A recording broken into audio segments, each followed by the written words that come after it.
Hi, I'm Doug Badger, Weber Grill Enthusiast, and I'm here with App today to show you the Summit Charcoal Grill. This is our Summit Charcoal Grilling Center. This is Weber's top-of-the-line kettle grill. It's our grill of a lifetime. Today we're doing tomahawk steaks. We're going to do a reverse sear. So we're going to get the big steaks on here. We're going to smoke them at 250. And then we're going to, once their internal temperature is where we want them, we're going to get a nice sear on them and they're going to be amazing. So we have our Summit Charcoal Grill here. The nice thing about this grill, with the double wall air insulation, you're able to cook low and slow with a really small amount of charcoal. Weber provides you with a charcoal bin here. We're going to use that, and we have our stainless steel table. We have extra storage underneath here, and our diffuser plate is stored underneath the grill as well. This is a grill that we're really excited about, and I'm really looking forward to showing you some tips and tricks and getting some amazing steaks off of it. All right, guys, we're going to get the tomahawks all seasoned and ready to go for the grill. We got our charcoal started. We're going to get it hold at about 250 degrees. We're going to be doing a reverse sear today. Now, you only want to reverse sear a steak if it's over 1 inch. And as you can see, we're pushing about 2 or 3 on this guy, so we're going to be safe. So what we want to do right away is get a little olive oil on the steaks.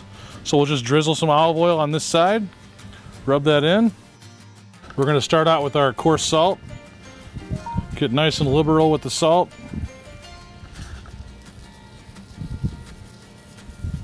And we're going to move to our coarse ground pepper.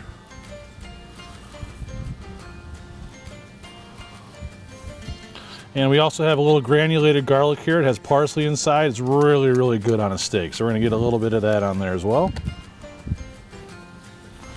And with a steak this large, you don't want to forget about the sides, because that is very important. Then we'll flip that over, get the side on this one, and flip that over, and we're going to go right back with the olive oil.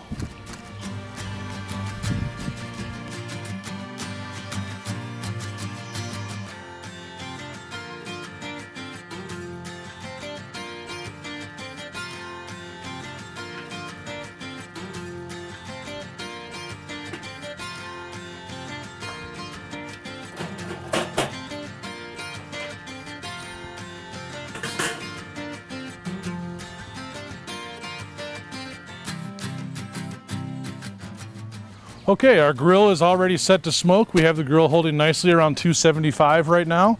Our tomahawks are nice and seasoned, as you saw, and it's time to throw them on the grill. So right now we're starting it on low and slow.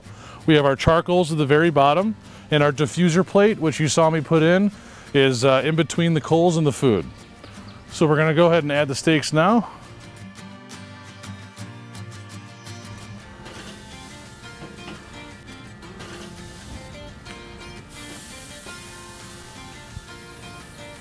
And close them up. So we're going to be cooking these low and slow at 275 to about 250 degrees. In about an hour, the internal temperature of the steak should be about 115 degrees. Once they reach 115, that's when we're going to get the grill nice and hot, and we're going to sear them on a cast iron griddle. It'll be the best steak you ever had. Okay, so we have our tomahawks off the grill. They've been resting for about 10 minutes. We cooked them for an hour at 250 degrees until the internal temperature was 115. And then we seared them for 3 to 4 minutes aside. As you can see, we got some really nice color on them. So let's slice this bad boy off the bone and see what she looks like.